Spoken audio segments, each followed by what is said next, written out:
The Center of the Universe, Part 2, The Echo That Isn't Yours. Rachel stumbled backward out of the circle, her breath catching. Tyler stood motionless, eyes unfocused.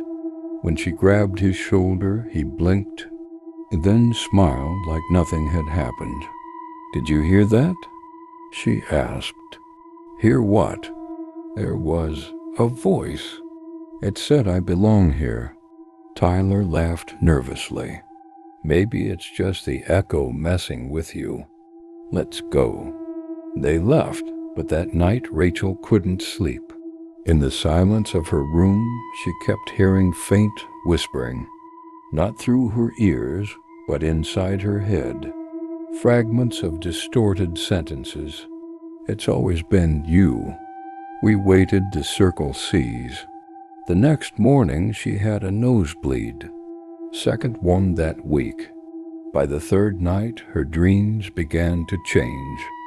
She was always standing in the circle, and there were figures around her, thin and tall, their heads bent too far to the side, as if listening. They didn't speak with mouths. They echoed her thoughts back at her, louder and louder, until her own voice wasn't hers anymore. She would wake up screaming, clutching her ears. Tyler grew quiet, too. One evening, Rachel found him standing in the bathroom, staring into the mirror. When she asked if he was okay, he whispered, "They talk louder when you're still." She took him back to the bridge during daylight. She needed to prove it was just in their heads. "I'll step in," she said, voice trembling. "Record it this time." She entered the circle and spoke. "My name is Rachel Thomas. I do not belong here." The words bounced back at her with unnatural force. But it wasn't just an echo. "My name, Rachel Thomas? You do belong here." Rachel froze. That wasn't her inflection, wasn't her voice. Outside the circle, Tyler stared at his phone screen, confused. "It's not picking up your voice," he said. "It's just static." Then Rachel heard it again. Clearer now, 1,000 whispers folding over themselves into a single tone.